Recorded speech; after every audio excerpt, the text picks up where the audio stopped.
Hey, what's up? Coach Michael Burke. And you can't see it, but I'm riding by my old place of business. The place I spent from 19 years old to 31 years old. And that was Riverdale High School. And it never gets old telling the story, but as I get older, the extraction of what I learned at that place, the lessons that I learned about winning and losing and teams and making something bigger than just about the outcome. You know, making it about the process. You know, so if you don't know, I started coaching high school basketball. Most people may or may not know this, but I started coaching at 15 years old, Little League baseball, and then I started coaching junior pro basketball. I started coaching boys basketball at a small elementary school at 18, and something told me to diversify my resume and coach girls and boys. So there was a summer that I'm thinking, you know, I want to coach girls because I need to have boys and girls on my resume so I can get a job when I get out of college. So I reached out to a few people, and I picked up an AAU team that consisted of players from several places: Riverdale High School, Grundy County, you know, some different places. And I didn't know these players. I didn't know these people. But I got in there at 16, 17, 18. I think it was 18. And I began to coach them. And that introduced me to the head coach at Riverdale, Keith Short. And that was at a time when they had just changed the rules that you could have one coach on your staff that did not teach.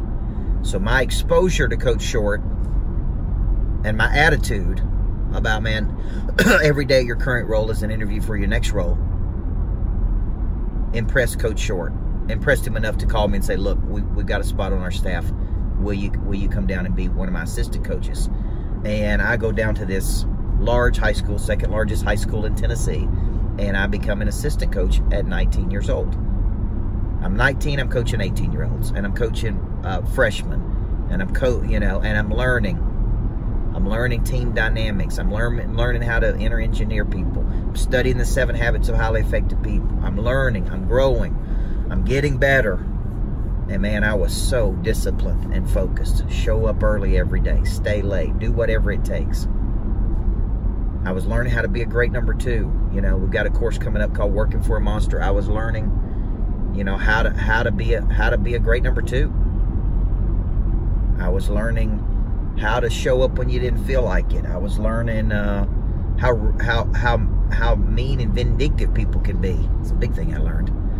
I was learning how people lost all rationale when you dealt with their kids. I was learning that no matter how much you won, there's always people that are going to hate on you. I was learning that, man, I was just learning so much. So, as the story goes, and many of you, and you may or may not know,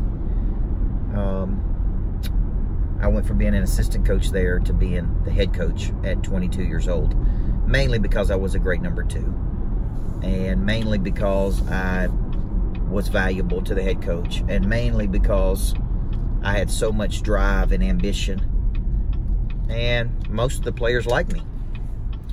So,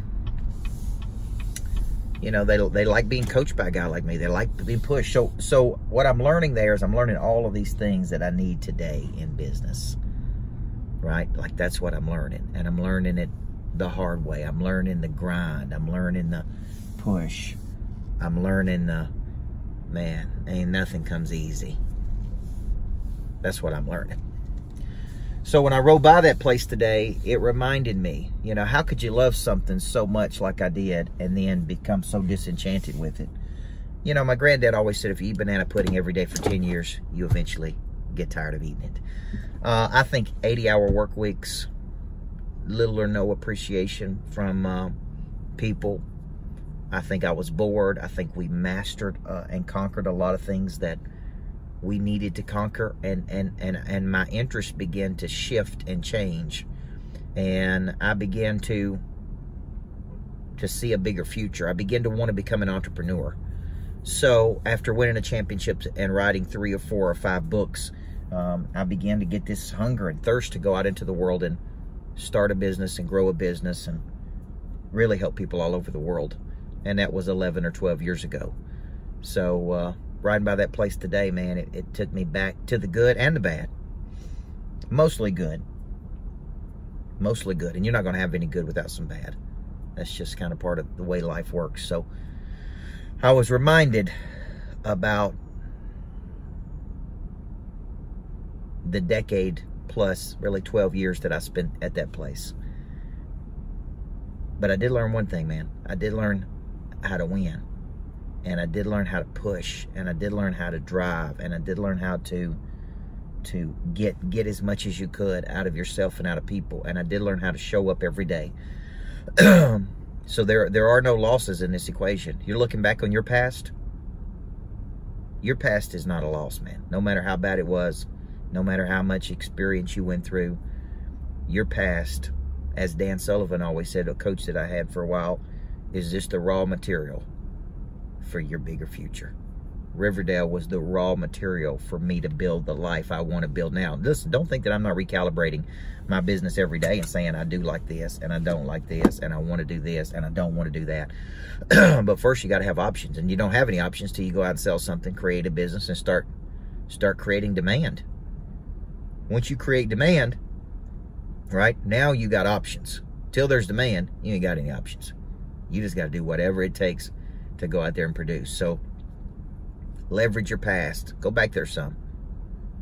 Go back there some. Go back and remember what you learned and leverage that past into something bigger. Coach Michael Bird, I believe everybody needs a great coach in their life. I believe a great coach can change your whole life. It's a Saturday. I take Saturdays off. I've been on the road this week heavy.